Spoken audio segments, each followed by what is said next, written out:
What's up, YouTube? Welcome back to Tactical Advantage. You've got Chris and you've got Tim. here taking a look at the Rock Island Armory Tac Ultra FSHC in 9mm. You guys probably remember this gun from a couple weeks ago. We did the unboxing. We've since taken it out to the range a couple times just to get a shooting impression of it, and ran into a couple issues initially when we took it out. First things first, we had some pretty significant extraction problems. The extractor was just way out of whack. We tried to do a field adjustment and it just couldn't get it. We actually had to get it onto the bench and get some torque on it to get that extractor in spec. Once we did that, that pretty much solved that problem. Still running the factory extractor, didn't have to buy a new one. But yeah, Tim can kind of talk about kind of what we ran into with that, like how bad were the failures? Oh, so it would shoot a couple rounds and then it would like half extract. Kind of left us scratching our heads. You know, we didn't know if it was magazine related, extractor related, ammo related. We did try a couple different, I think it was 115 and 124 is what we had out that day. So we tried a couple different ammos and we didn't have any extra mags at that point to try different magazines. Yeah, but that really did kind of show itself to be the extractor. And this was actually a demo gun when Tim bought it as a transfer in. So I don't know if that dealer was actually slamming rounds in it, you know, or slamming the slide on like a chambered round or something, but it was just definitely not having it. Type 3 malfunctions all day long, couldn't get more than a couple rounds through it. So that was a really short range trip. It was really disappointing for the first outing for the gun. However, we don't know that that's inherent to the gun. That was an adjustable issue that we took care of. Just took a little bit of tweaking and a little bit of kind of understanding on how to get there. If you guys need to understand what it's like to adjust one of these extractors, ping us in the comments. Let us know. You know, we could do a tutorial. Certainly not different than any other 1911, but it's not a difficult process. You just have to be pretty aggressive with this gun, at least in this one, to make it work. Past that, Tim's got one factory magazine and 3 aftermarket magazines. He had some issues with the magazines as well. I'll let him kind of discuss that. So to start off with the factory magazine, it wasn't wanting to lock back. And you can see a little ding right here. And I don't know if that was what was causing it, but we wound up tweaking it here a little bit, pulling the spring out, you know, playing with it there, and we were able to get it to lock back. And then you come over to the Remington Mags. These are the R1s. I think I paid around $30 for them. These lock back every single time. The only problem with these is that the follower was pretty rough. Trying to load these things was definitely a bear. We had to disassemble these guys and polish them up so they were able to be loaded easily. All 3 of them were like that, so it wasn't just one. If you're willing to if you're willing to put in the work, you could definitely save some money. They run really well. They lock back every time, but you definitely got to put a little bit of work into them. Yeah, so past that, I guess we can talk a little bit about shooting impressions.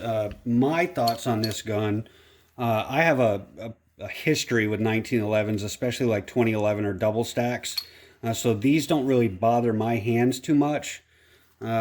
You know, past that, feels like a 1911, shoots like a 1911. Doesn't have the best factory trigger I've ever seen, but it's not bad. It's clean, has a little bit of creep, but, you know, it's probably running about 4.5 to 5.5 pounds. Not bad, but certainly not the best. So with that, I think, Tim, you had some feelings about how it feels in the hand and getting used to it, right? Yeah, it definitely was. You know, I'm not used to having that wide of a grip in my hands. I'm used to the smaller gun, so I don't really know if I'm too crazy about it. I need to shoot it more and see. You can also like accidentally flip up the safety when you're grabbing on it. So it's definitely one of those things that is going to take a little getting used to. Yeah, now I know you're really interested in potentially sending this out to Hayes Customs. And for the folks out there that don't know, Hayes Customs is a 1911 maker, like a custom shop, that they do a lot of work on the Rock Islands. It's not their specialty. I think their specialty is more custom builds. but really high-end stuff. They take these guns to the next level and do some things to them to, one, make them reliable, two, make them more competition worthy. I know they do really good work, but that comes with a price tag. And I know you were really thinking about doing that, but big hefty price tag. So what's your thoughts on that, where we stand now that you've shot the gun?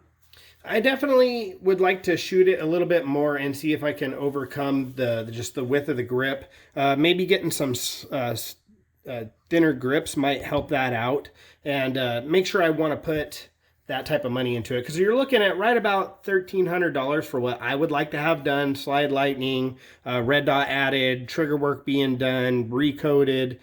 So it's definitely a big price tag.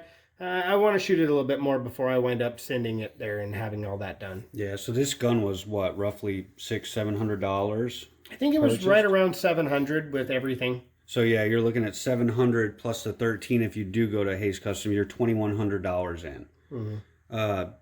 So I don't doubt it would be an excellent gun at the $2,100 ballpark versus an STI. The competition in the 2011 market, but certainly a pretty hefty price tag. So you got to think about that a little bit. Not quite there yet. Especially with the Dan Wesson DX or DWX. DWX, that thing at 17. For just about $500 more, you're into one of those. But then who's to say that doesn't need work as well? Yeah, sure. So as far as shooting impressions are concerned, we do have some footage we'll play to let you guys see Tim at the range, just doing some simple stuff, just trying to dial the gun in, doing some double taps, some things like that. So maybe later on we'll do a longer term review when we get a few thousand rounds through it, and at that time it might be a completely different gun. We don't know that yet, but yeah, that's it, guys. Past that, the gun runs. It definitely needed a little bit of work out of the box. It was not perfect. Is there value there? Is it a good gun? Yes, definitely. If you know what you're doing and you know how to work on these a little bit, or you're willing to put in the effort to work on them a little bit, it's a lot of gun for the money. Definitely can't say otherwise. But yeah, past that, you'll see her again. Thanks for watching. See you next time.